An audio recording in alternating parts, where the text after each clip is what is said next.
Assalamualaikum warahmatullahi wabarakatuh. Di sini saya akan mempresentasikan tentang masalah transformasi penerapan nilai-nilai Pancasila dalam berkehidupan berbangsa dan bernegara. Oke, kita masuk ke slide yang pertama. Kita masuk ke pendahuluan, yaitu transformasi mencakup proses untuk menerapkan suatu hal mengenai pengetahuan tertentu yang sudah dipelajari dan dipahami ke dalam suatu kebijakan tertentu yang akan merubah pola pikir secara kerja, sikap, dan tindakan ke arah yang lebih bagus, maju, dan terukur. Sehingga ada perbedaan yang nyata dan signifikan ke keadaan sebelumnya pada saat masih menggunakan kebiasaan-kebiasaan lama dibandingkan pada saat setelah melakukan transformasi. Maka akan terlihat tampil beda sesuai dengan kekuatan daya dorong internal dan faktor pendukung eksternal. Kita masuk ke slide yang kedua, yaitu pandangan dunia terhadap eksistensi ideologi Pancasila.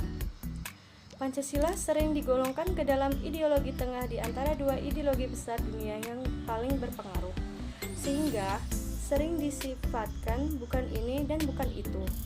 Pancasila bukan berpaham komunisme dan bukan pula berpaham kapitalisme. Pancasila pasti tidak berpaham individualisme dan tidak berpaham kolektivitasme. Bahkan bukan berpaham teokrasi dan bukan berpaham sekuler. Dengan kondisi dan eksistensi posisi pandangan Pancasila seperti inilah yang merepotkan transformasi nilai-nilainya ke dalam kehidupan praktis berbangsa dan bernegara. Dinamika transformasi nilai-nilai Pancasila bagaikan sebelum bandul atau jam yang selalu bergerak ke kanan dan ke kiri secara seimbang tanpa pernah berhenti tepat di tengah. Kita masuk slide ketiga, yaitu transformasi tiga tataran nilai ideologi Pancasila. Yang pertama ialah nilai dasar. Suatu nilai yang bersifat amat abstrak dan tetap yang terlepas dari pengaruh perubahan waktu. Nilai dasar merupakan prinsip yang bersifat amat abstrak, bersifat amat umum, tidak terikat oleh waktu dan tempat dengan kandungan kebenaran yang bagaikan aksioma. Yang kedua ialah nilai instrumental. Nilai yang bersifat konstekstual. Nilai instrumental merupakan penjabaran dari nilai dasar tersebut, yang merupakan arahan kinerjanya untuk kurun waktu tertentu dan untuk kondisi tertentu.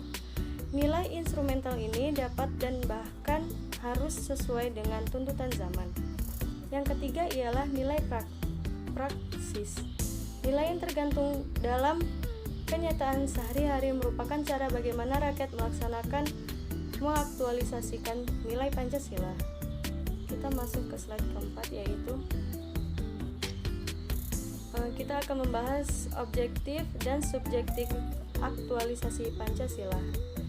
Yang pertama ialah aktualisasi Pancasila yang objektif.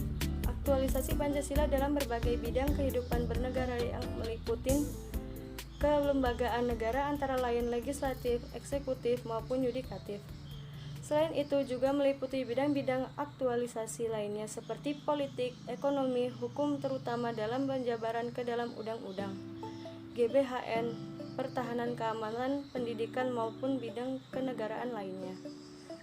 Aktualisasi Pancasila dan subjektif. Pelaksanaan Pancasila dalam setiap pribadi perorangan, setiap warga negara, setiap individu, setiap penduduk, setiap penguasa, dan setiap orang di Indonesia dalam aspek moral dan kaitannya dengan hidup negara dan masyarakat.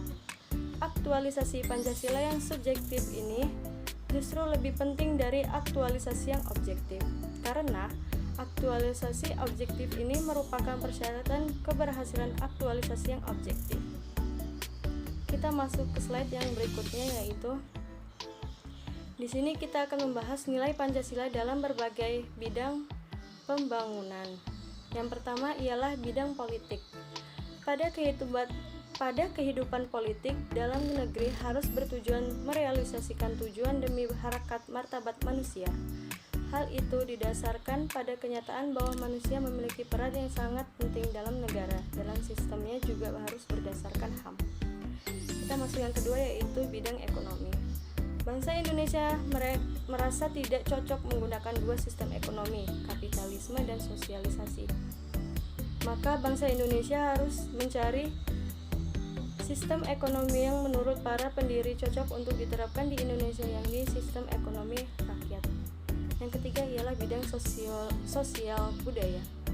Transformasi Pancasila dalam bidang sosial budaya berwujud sebagai pangkarakter sosial yang mengandung nilai religi, kekeluargaan, kehidupan yang seimbang, serta kerakyatan profil sesuai budaya Pancasila dan kehidupan bangsa Indonesia.